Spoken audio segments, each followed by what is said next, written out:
Good morning, good afternoon, good evening, or maybe even good night. I don't know when you're watching this video, but I first want to say thank you for committing to do this. Now I can properly say welcome to the 2022-2023 school year, as now we've reached an important milestone in my class, our first DBQ essay. This is one of 4 essays you'll be required to write for me throughout the entire school year, one for every quarter, which will always be taken as a test grade. Now, since this is your first one, I wanted to make sure you were extra prepared by creating this instructional video to walk you through the process. If you like this sort of thing, let me know and I'll see about doing this for the other ones as well. Well, that's enough with the intro. Let's finally get started on creating our DBQ essay. So, to get started, I'm actually going to start with an assignment that was passed out this past Thursday, which is the introduction to who our essay is about. So if you look here, go to Google Classroom and then click on classwork. Then I want you to scroll all the way down to where you see the section called European Exploration and Colonization. Alright, I'm going to start from the very beginning so that way nothing is skipped over. So if you have already done this part that I'm about to go over, feel free to skip through the video to where I start going over the actual DBQ essay packet.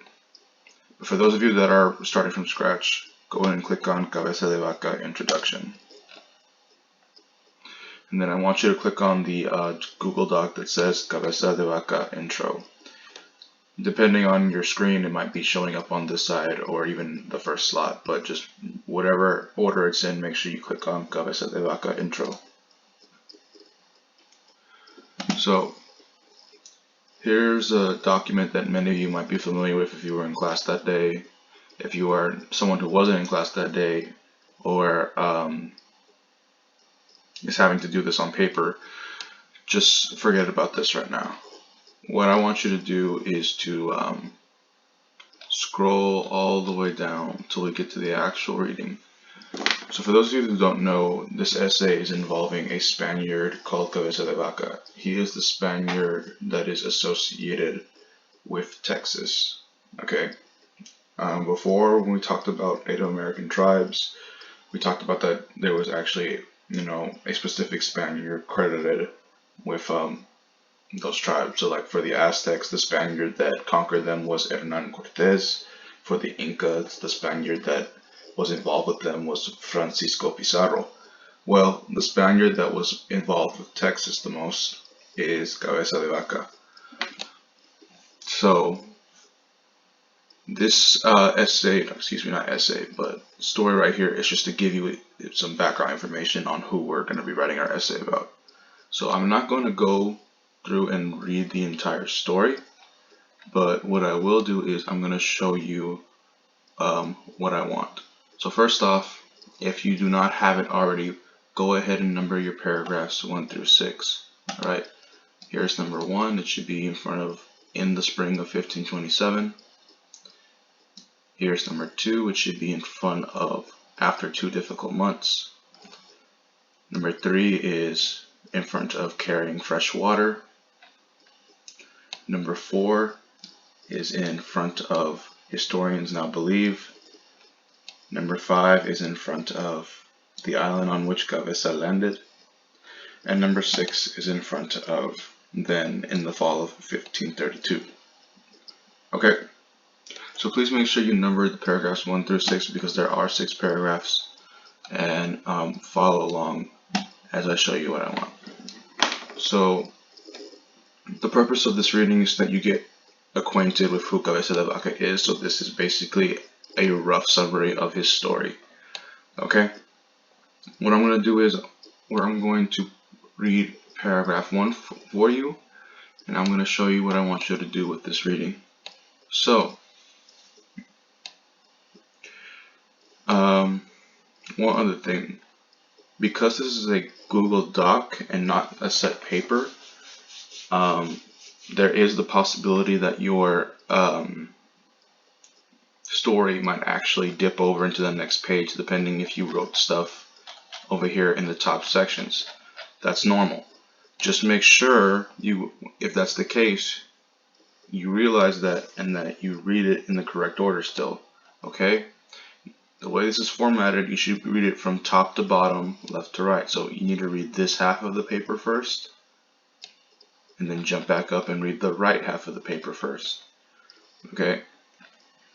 Don't let this confuse you in that because this is technically on another page, you skip this and then jump to the next reading. Okay, just keep that in mind depending on how much you wrote above it.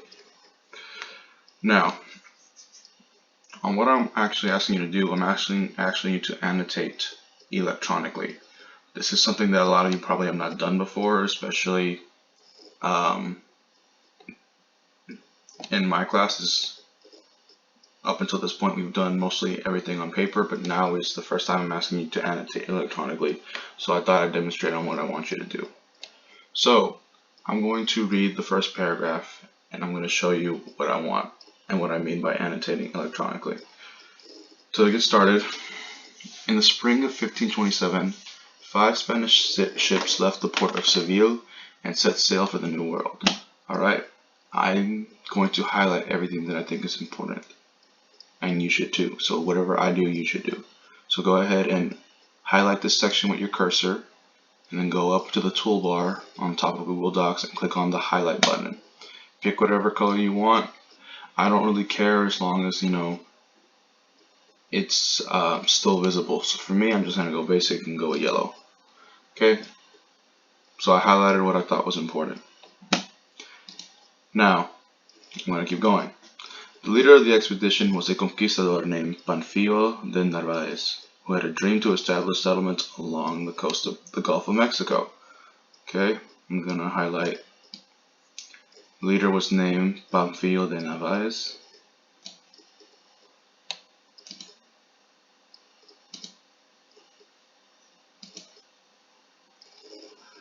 Among the members of his party was Cabeza de Vaca, a 37-year-old military veteran who served as the expedition's treasurer. Okay, I'm going to highlight all of that.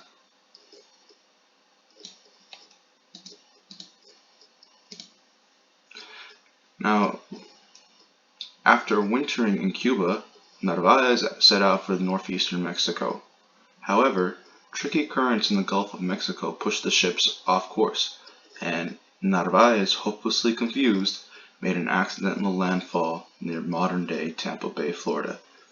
Okay, just because I want to make sure I get the most important stuff, I'm just going to start highlighting right here. Narvaez, hopelessly confused, made an accidental landfall near Florida. Okay, is it important that there was bad weather? Yes, but the main thing you need to get out of it is that, okay, he accidentally went to Florida. So go ahead and highlight that. Now, keep going.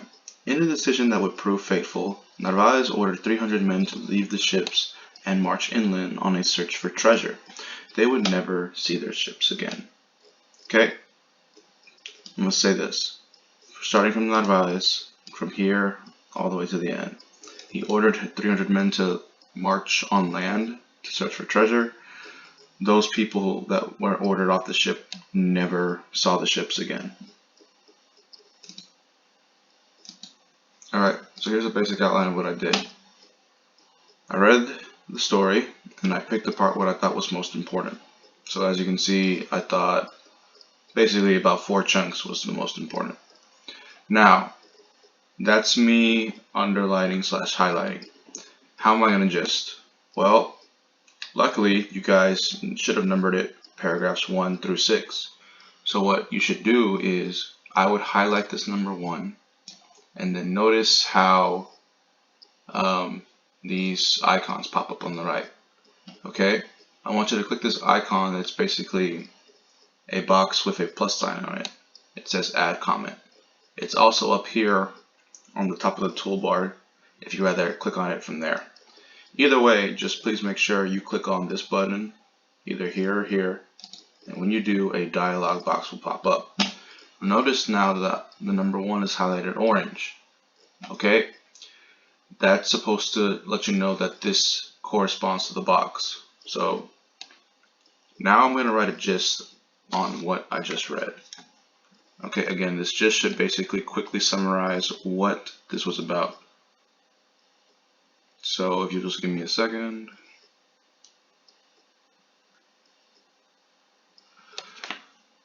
So the whole story is revolving around Cabeza de Vaca, right? So that means my gist should include him as well. Okay, so my gist for paragraph 1 would be Cabeza de Vaca was on board Narvaez' ship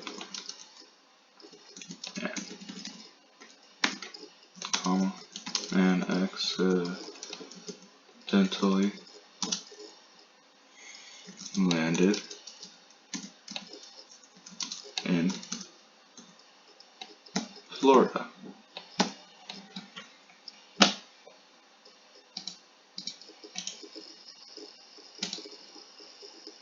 Okay. And there is my gist for paragraph 1. Okay, so look, I'll even click on the number now because I highlighted it, and then it'll pop up this. So because there's 6 paragraphs, you are supposed to have 6 gists in total. That means I should see 6 comment boxes on the right hand side. Okay, and I should be able to click on each of these paragraph numbers and jump to what gist matches that paragraph. Okay, so just to also make sure you understand, so like let's say I want to do a comment here. Okay, this is an example. Okay, so obviously there's 2 gists now on the side. If I want to know which one is for which paragraph, I'm going to click on the paragraph number and then it'll pop up which gist is for that. Okay, so just letting you know. So you guys are supposed to read the rest of the story, keep on highlighting what you think is important, and then you go back and gist by adding a comment on the paragraph number. Now under this is actually some questions I want you to answer. Okay, they're not a lot, so when you get a chance, please make sure you go back and answer these questions because they'll help you understand Gabesa's story more. Okay, so that was the introduction I had you guys do in class. So what I'm going to do right now is tell you what we're doing moving forward. Okay, so again, the main things to take away from this assignment that I want you to do is read the background story on Cabeza de Vaca, highlight and annotate, and then answer these questions about his story. Okay, let me go ahead and clear this up.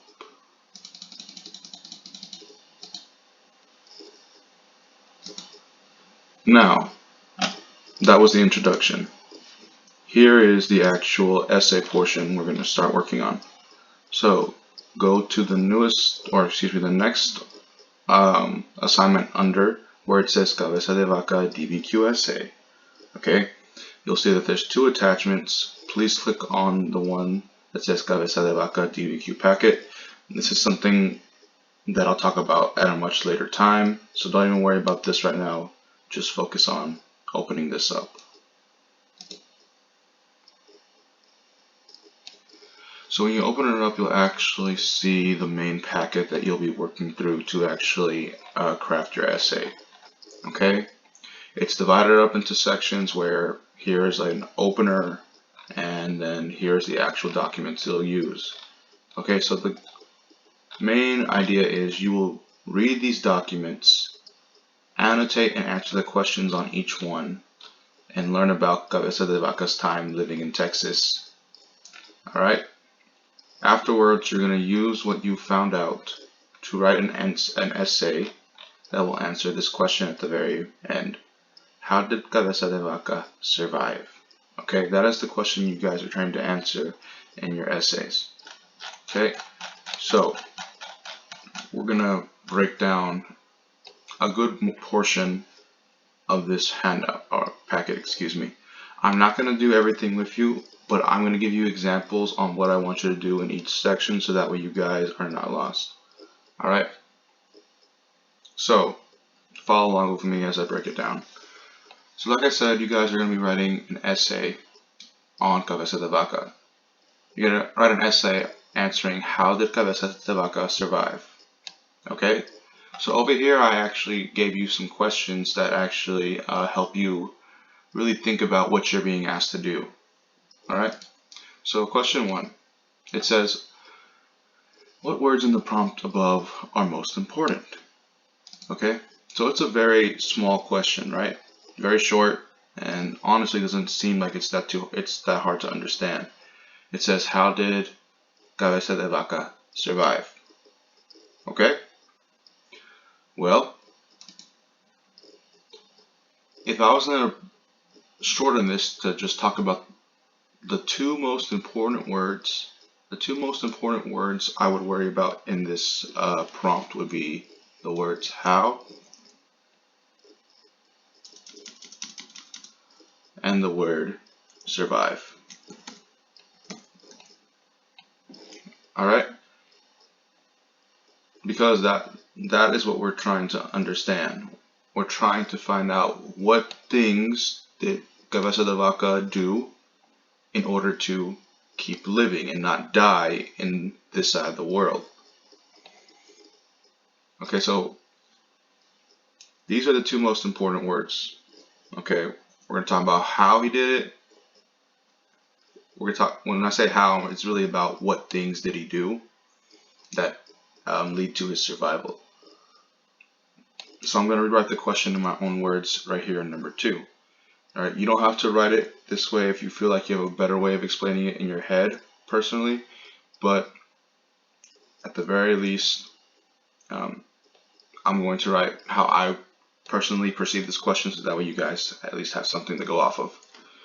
So, the question says, how did Cabeza de Vaca survive? I'm going to take that to mean,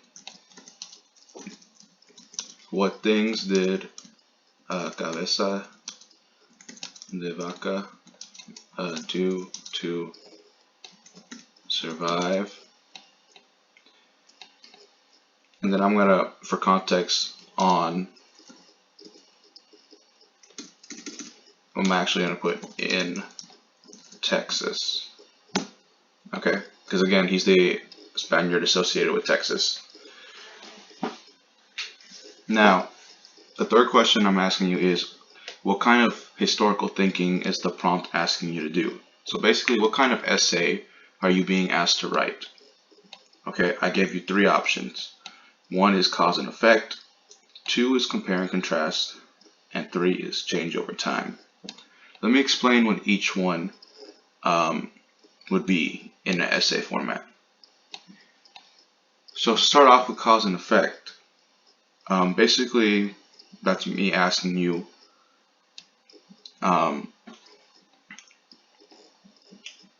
what happened first to make this second thing happen. Okay, obviously when you're talking about cause and effect, we're talking about something in a specific order. Something had to have happened for something else to happen afterwards. Okay, so the second thing, your second option is compare and contrast. Am I asking you to find similarities or differences in 2 or more things? And lastly is change over time. Is this prompt asking you to explain something over a period of time? Okay, so in order to really answer this, let's actually go back and focus on question 1. In question 1, I had asked, what words in the prompt are most important?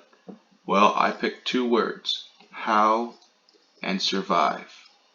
Now, the reason why I picked these is because, again, these are the points of the essay. You're supposed to tell me what things Cabeza de Vaca did that led to his survival. Okay? So, because I'm asking you what things led to his survival, does that sound like cause and effect, compare and contrast, or change over time? If any of you are sitting there staring at the screen and saying cause and effect, you are correct. So this situation is cause and effect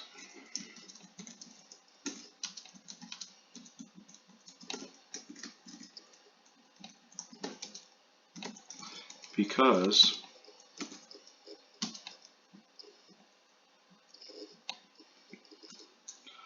we are being asked to discuss what things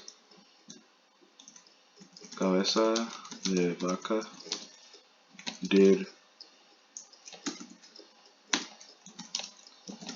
first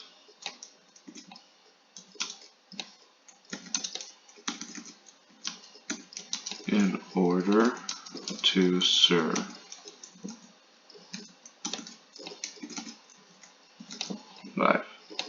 Excuse me, I'm not the best typer, but okay. Out of the three things I'm asked you could possibly do in these essays, the thing I'm asking you to do is basically cause and effect. All right. The cause is what things Cabeza did to survive, or what things did Cabeza de Vaca do. That is the cause. The effect is him actually being able to survive. Okay?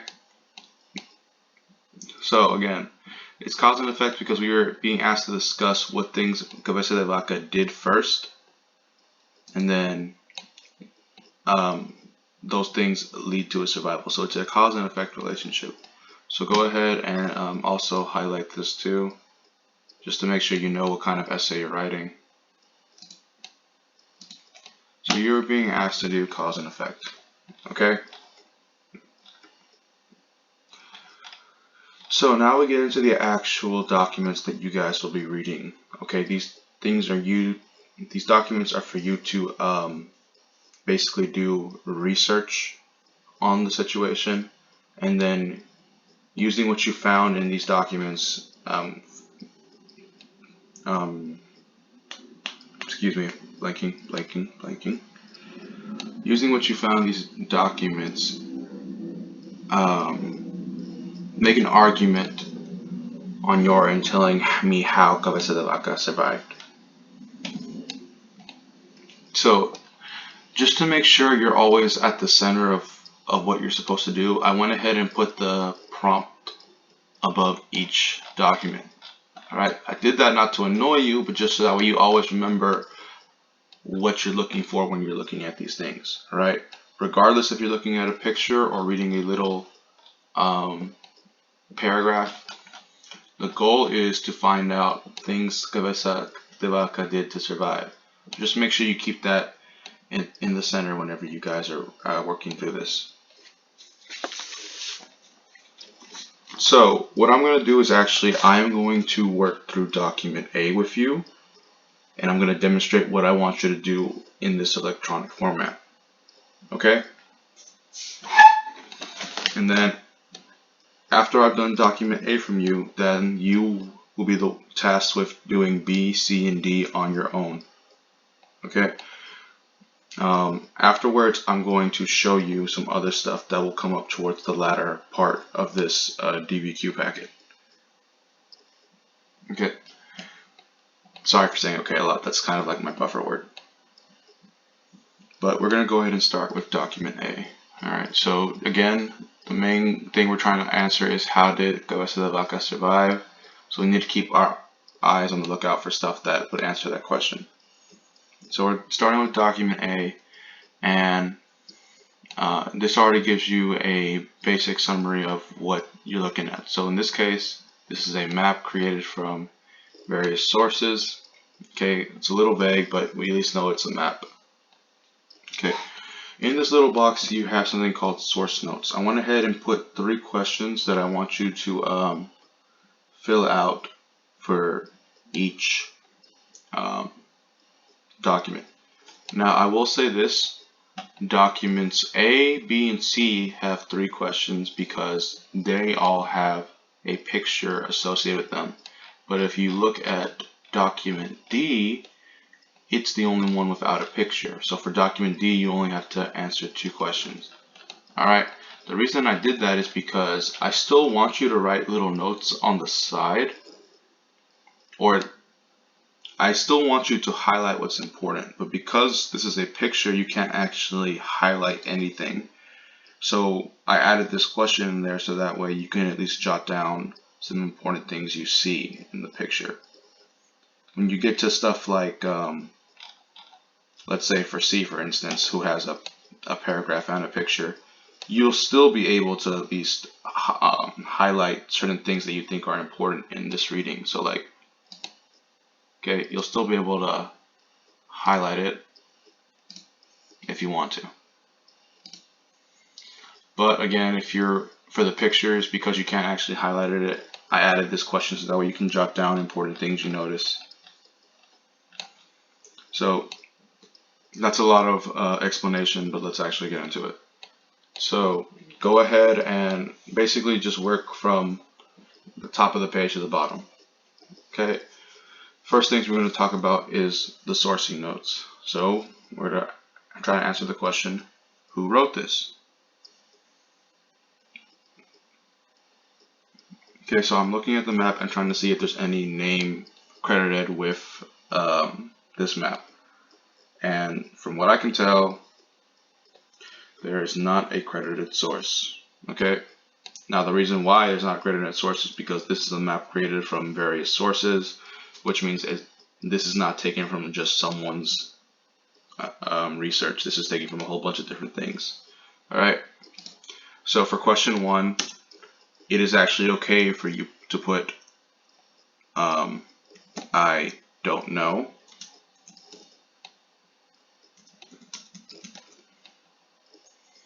Because there is no author given, or name, because authors are people that write stories, not make maps. Because there is no name given. Okay, so it won't be the case for every source. There will be other sources that give proper credit to who wrote it or who made it, but just in this instance, because there's no actual credit given, it's okay for you to write I don't know. Just make sure you give the reason. There's no name given. Now, looking back at this, we see it's a map, all right? And the title says Cabeza's Trek Across Texas and Mexico. Okay, so this is where we actually start to like really break down what we see. Okay, so I see that this is supposed to be Cabeza's Trek. For those that know, trek is another word for travel. So this is Cabeza's travel across Texas and Mexico. Alright, so as we can see, the arrows are pointing in the specific direction, so we have to go over to where it all starts. So we start right here, and then we see where his journey goes. He starts coming from further in the Gulf around Mississippi, Louisiana, and then he eventually hits Texas. That's around where Galveston Island is. You see that he's actually making the journey further south and going into Mexico, and then we see him taking this sharp turn and then going all the way around what seems to be mountains, and then he's going down this part of Mexico, and then you see him going to here. Now this is Mexico City again. This was the Aztec capital, which became the start of the capital of Mexico. And then you see he ends up here in Veracruz at the water. Okay, so that was his journey. Now, the next question we're answering is, why is this important?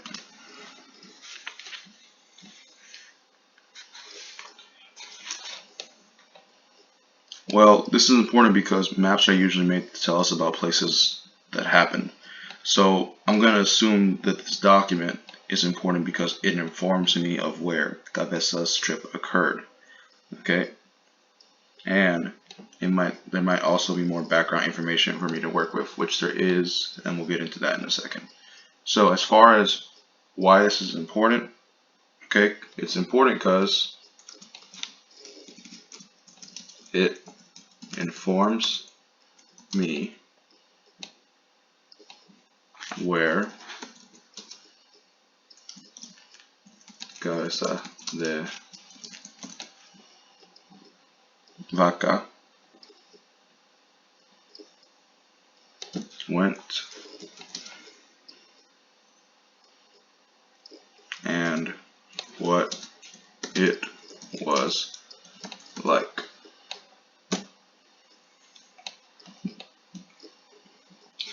Now it tells me what it was like because if you actually notice here on the path, it actually gives you some descriptions of what happened at certain locations.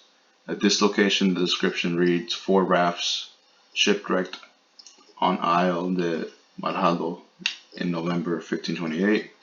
Over here, there's another description where it says rumors of unfriendly Indians in this section right here. And then right here at the bottom is another description where it says Cabeza arrives in 1536. So not a lot, but again, it still tells us what things were like at certain places.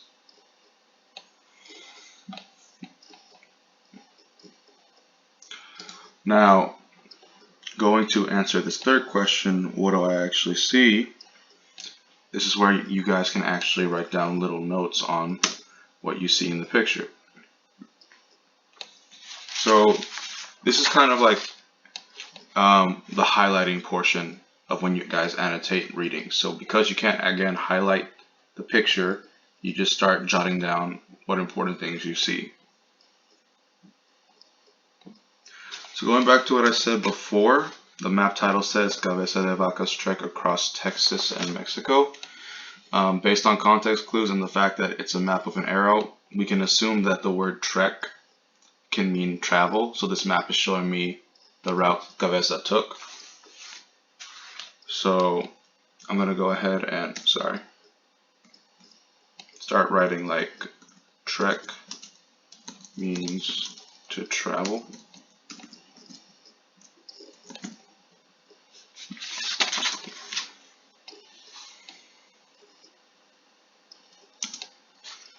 Then I can also add other stuff too.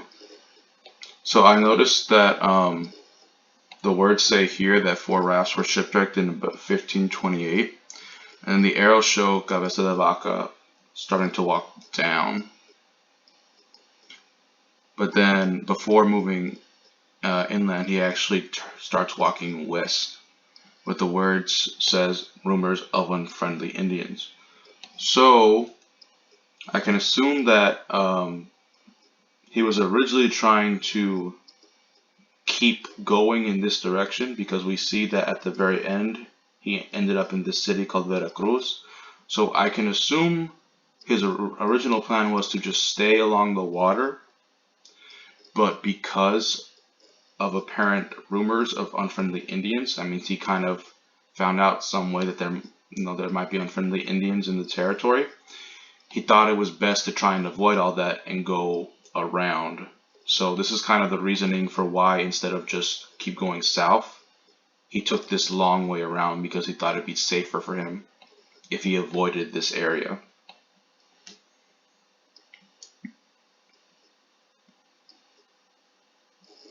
So you see that he goes all the way to the Gulf of California before going back down and over to the side of Mexico. Alright, so again, he got scared, so he decided to just take the long way around. And here it says he arrived in 1536. Now, judging on the 2 dates they talked to us about, we have 1528 and 1536. Okay, if you're not good at math, I was just getting out a calculator, but we can deduce that this was a journey of 8 years. So, okay, so he started here and ended up here, and it took him a period of 8 years to do it. So I can put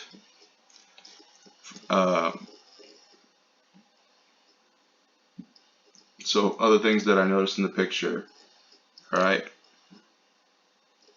he's shipwrecked.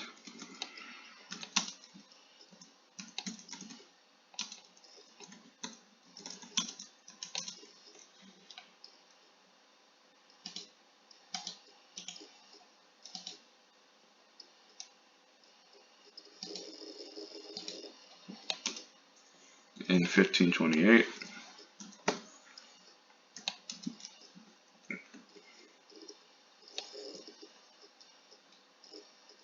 He tries to travel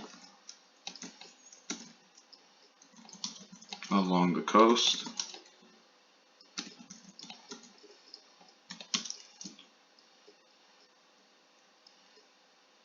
And then goes the long way around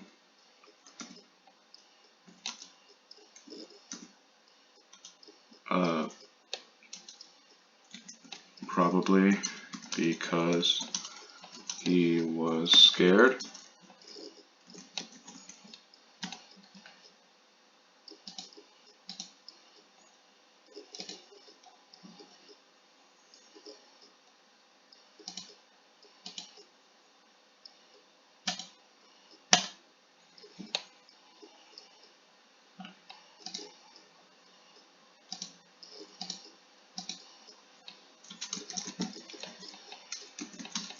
Lands in Vera Cruz in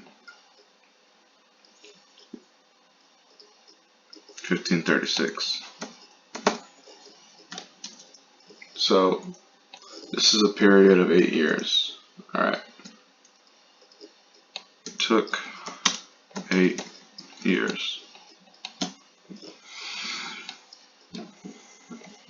So again, if this was an actual reading, you could just highlight the important stuff, but because it's not, I want you to jot it down here. So again, trek means to travel. He's shipwrecked in 1528, tries to travel along the coast and goes the long way around, probably because he's scared. And then he lands in Veracruz in 1536. This takes about 8 years. Okay, so there is you, in a sense, highlighting what's important.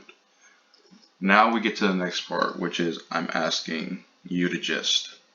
So here on each document, there's a little word that says gist right here. What I want you to do is go ahead and highlight that and then click the comment box. So again, just like we did before in the previous assignment, what I want you to do is when you do a gist for each document, which is only 4, so that means there should only be 4 gists, go ahead and do it in this format by using the comment box feature. Okay, so we're going to go ahead and come up with a gist for this map right here.